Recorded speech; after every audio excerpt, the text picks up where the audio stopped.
introduce you to the last speaker of the day, Kevin Angland. Kevin is a General Manager of Digital Services for Mercury. I first came across Kevin, we did a really cool project with IAG back in 2006, and that went for quite some time. And recently we reconnected at Mercury. We were doing some work, and we were sitting down having a chat, and Kevin was telling a story, and I just thought, what a really cool story. And I thought, hey, why don't we invite Kevin along to share his story with all of you guys. So no further ado, no drum rolls, just straight into it. Please welcome Kevin Angland.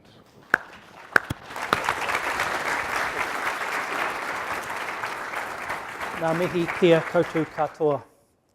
Ko Taranaki Taumanga. Ko Hiwatoki te awa. Ko Ngāti Pākehā te iwi. Ko Nuparamara te pāpakainga. Ko Kevin Angland toko inoa. No tamariki makaura ahau. No rera tēnā koutou, tēnā koutou, tēnā koutou katoa.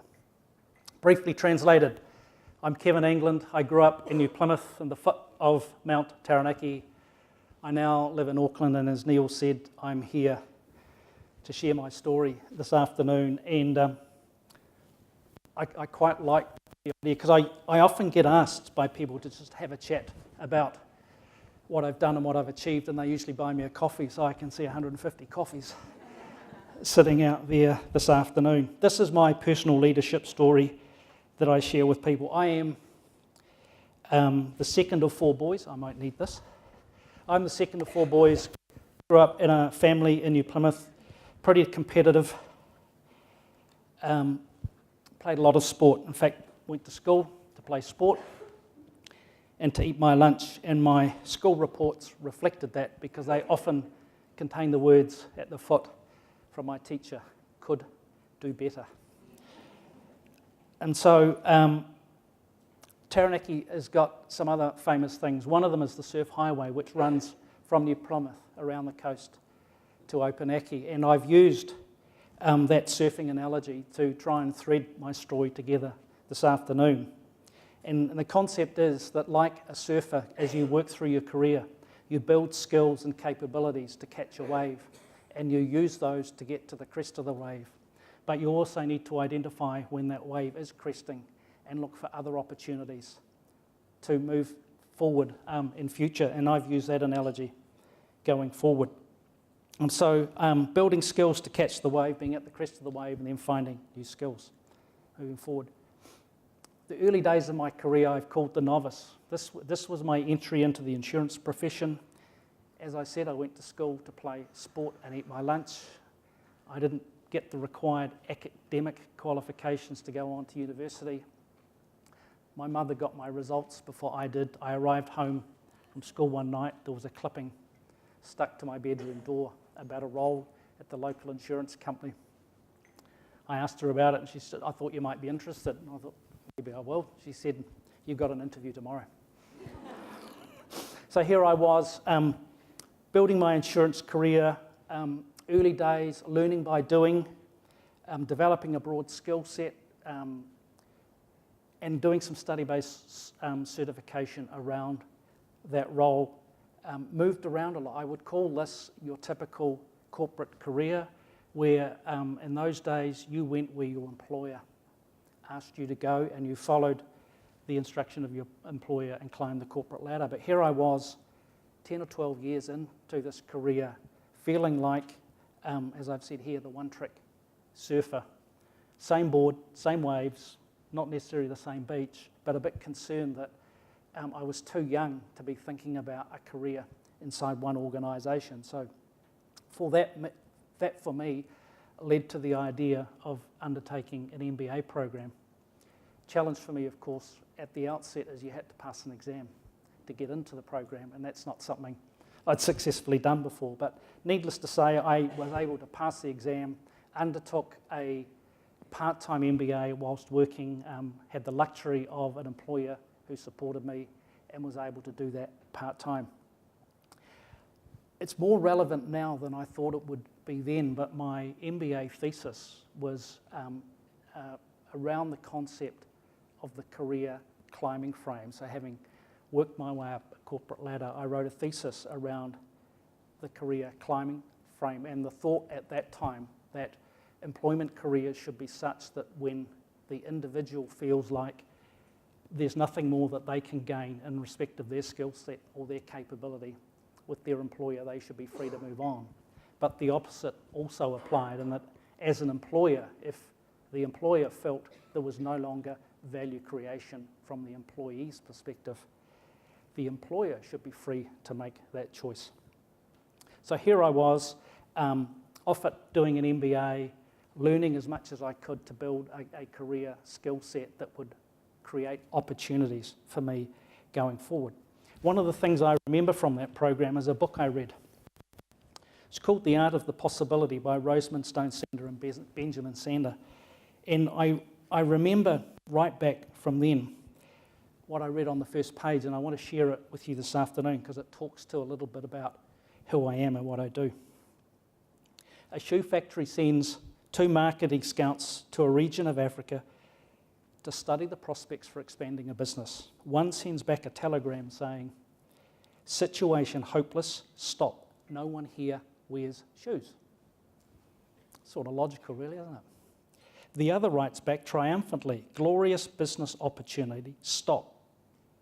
They have no shoes." And so I remember that, and I use that analogy as well. When people ask me, I was introduced as a GM by Neil, the GM of Digital Services at Mercury. That's my role. What do?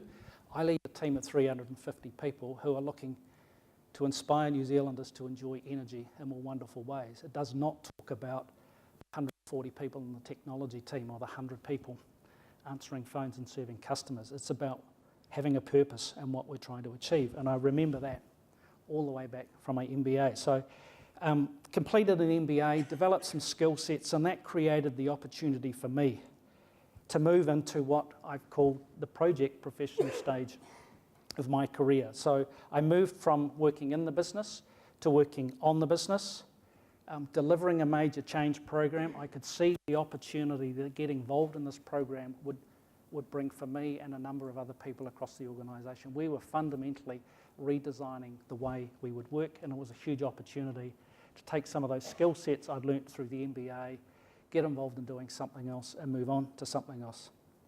I also knew in stepping into that role that it was quite likely the role I left behind would not be there for me at the end of the program. And as the program developed and we did what was necessary to deliver some change, we get to that point where I'm talking to my boss, who was the MD at the time, about what's the next stage of my role inside the organisation. That was going along well till one afternoon, second or third time we caught up, we chatted, and I thought I was going to a meeting with the MD at the time to learn more about an opportunity going forward, only to find that he was asking me to come and see him, for him to tell me there was no opportunity going forward. I'd become the frog in the water, and slowly but surely everything around me was changing, and I was so wrapped up in what I was doing that I couldn't see that change coming. That's despite the fact in entering that program of work, I knew that this was a likely outcome. How did I feel at the time? Well, I wasn't prepared for it. I was shocked. I was disappointed. I felt let down. I also felt that he had been perhaps a little less honest than he could have been with me through earlier meetings. And that's what I would now call, through having worked with human synergistics and the OCI complex, avoidant behaviour. He didn't know how to tell me that actually the work I had done had redesigned the organisation and that role wasn't there for me.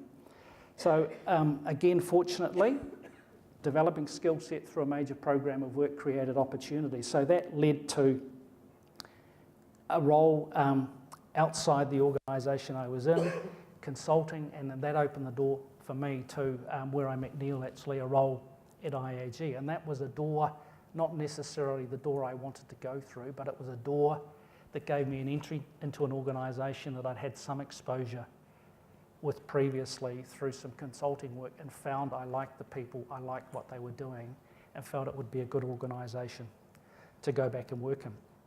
So here I was, back inside an insurance company, but working in a project space, gradually moving into roles that were within the technology team and the technology interface with the business, and started to develop an ambition at that time, having spent some time in that team, for us to think about the CIO role, so the lead role inside the technology organisation.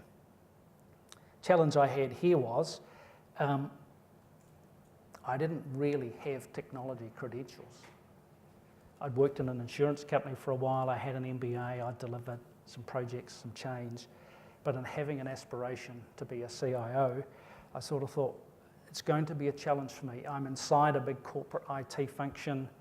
It would be a big risk for someone like me to be given the keys to the CIO role with an IAG. I felt that I was probably going to have to leave the organisation to go and find that next role, and I had a concern that my CV would not stack up, and that it would take, a recruiter would take one look at it and wouldn't have some of the technical competencies necessary. So I went and did a diploma. So I did an MBA first and a diploma second, which is not usually the order that people do them.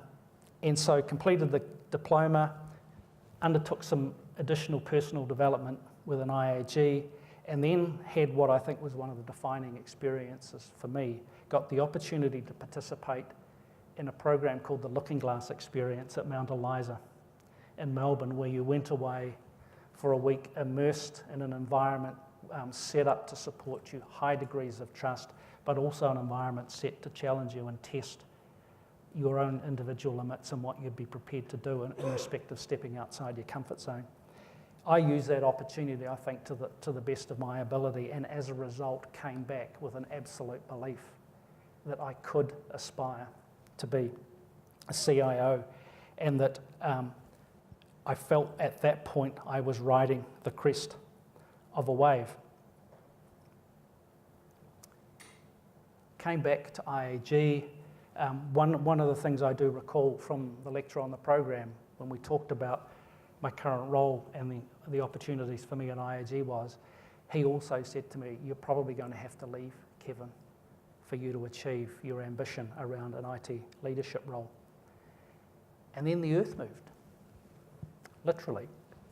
Christchurch earthquake, February 2011, created a series of events that led to a reorganisation at IAG, and my boss, the CIO at the time, was promoted, and that created an opportunity for me to put my hand up for that role within IAG. And I was fortunate through earlier work at IAG and travelling to Australia, I was fortunate that I'd established a pretty strong relationship with the new CEO at IAG, and some of the work that had been done in building that relationship, I'm sure, helped her believe that putting me in that role was not too big a risk. And so I did get the opportunity, having thought I was going to come back from that program, have to think about leaving within a short space of time, an opportunity to step up into that CIO role. So as a technology professional, was given the opportunity then to bring two teams, the former AMI insurance team and the IAG team together, and create a single IT function and deliver the IT change necessary to bring the two organisations to life. So I built that team, and one of the focuses in building that team was the concept of a champion team rather than a team of champions.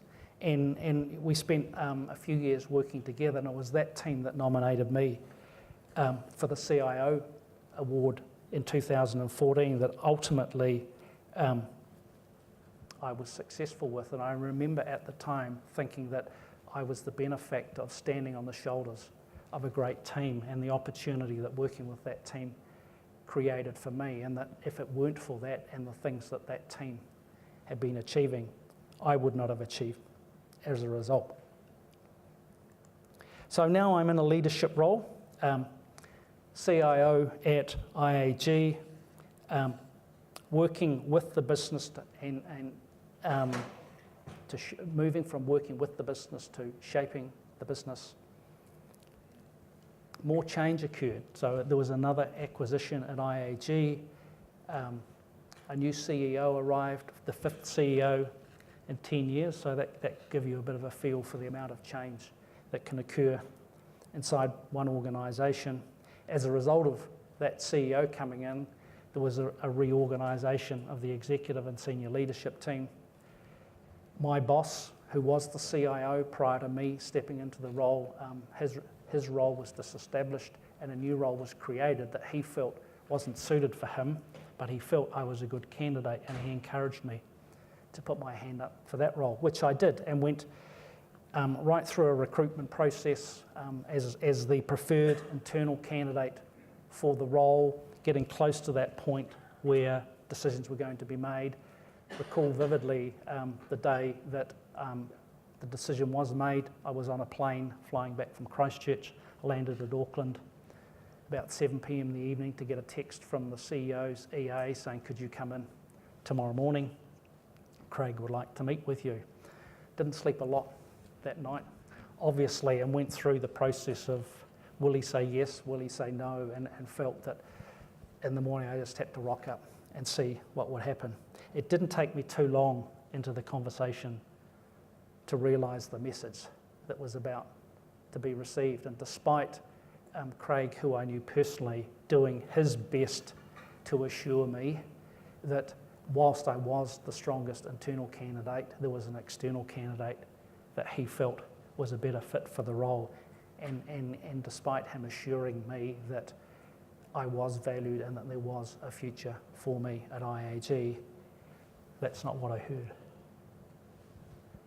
What it felt like for me was, despite everything and putting my best foot forward, you were telling me I'm not good enough, and that you're having a meeting with me this morning to tell me I'm not getting the role so that you can make an announcement that someone else is getting the role. So again, I did feel a little disappointed and a little angry, in fact, and wasn't sure at that point what I wanted to do. The earth didn't move, but an opportunity came along very close to that time, and that led me to meeting my current boss, Fraser Winneray, the CEO at Mercury. So got approached about a role at Mercury that was very similar to the role at IAG I'd been aspiring to. Got the opportunity to go along and meet with Fraser. And in a 1.5 hour meeting, the majority of the conversation was about vision, purpose, values, direction, focus on the customer, and very little about the technology change that the organisation was looking to deliver and the reorganisation that probably needed to occur. I remember that day vividly as well. That was in the Albert Street ANZ Tower in Albert Street. And I got out of the lift on the ground floor, walked out onto the footpath, phoned Sarah, my wife, at home, and said I'd like to work for that guy. I felt a connection in that 1.5 hour session, and it was around primarily the values. And we talked very broadly, the Winneray family being a famous rugby family. Of course it started with, who did you play rugby for in Taranaki, and did you know these people? But it was a broad conversation, and I felt that emotional connection. Suffice to say, I am at Mercury, and our purpose is to inspire New Zealanders to enjoy energy in more wonderful ways. And it's my role in that. My purpose is to help people see the possibilities and bring them to life. And the leadership role I have become a bit of a catalyst. At work, I talk to my teams about purpose, their individual purpose, their values, and how they can connect that to the organisation. I've been fortunate through the CIO Award to have the opportunity to work with the University of Auckland around their strategic CIO program and help shape the content of that program and provide coaching and mentoring advice to participants on the program. Through the awards itself, I've had the opportunity to judge on a series of the judging panels post-winning the award. And again, I've got to meet some great young talent growing up in organisations across New Zealand.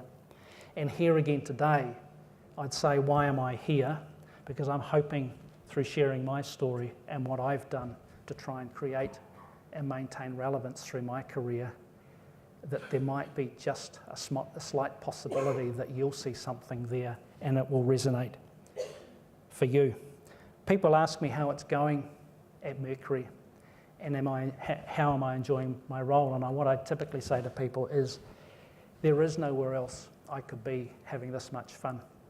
It really came home to me. I'd been at Mercury maybe 3 or 4 months, and we've got a strong network of families in our neighbourhood, and we catch up regularly, and I would continually be asked by a lot of our friends, how's it going at Mercury? What's it like? And I would try and undersell it a little bit, but I still remember one occasion Sarah piped up and she said, oh, it's terrible. She said, he gets up for work in the morning and he goes to work with a smile on his face. He comes home at night and he's got a smile on his face. I thought, well, yeah, that is how I feel, but the really important thing for me was we'd been married 12 or 13 years at that time, certainly through all the time at IAG, and I said, you know what, Sarah, in all those years at IAG, you never said those words to me once. And so it just again shows me that connection to purpose and values and how that can really ensure that you've got a great connection to what you want to achieve. So, what are the key ingredients in staying relevant for me? I would certainly say knowing your purpose and what it is, what that means for you and how that gets you out of bed in the morning.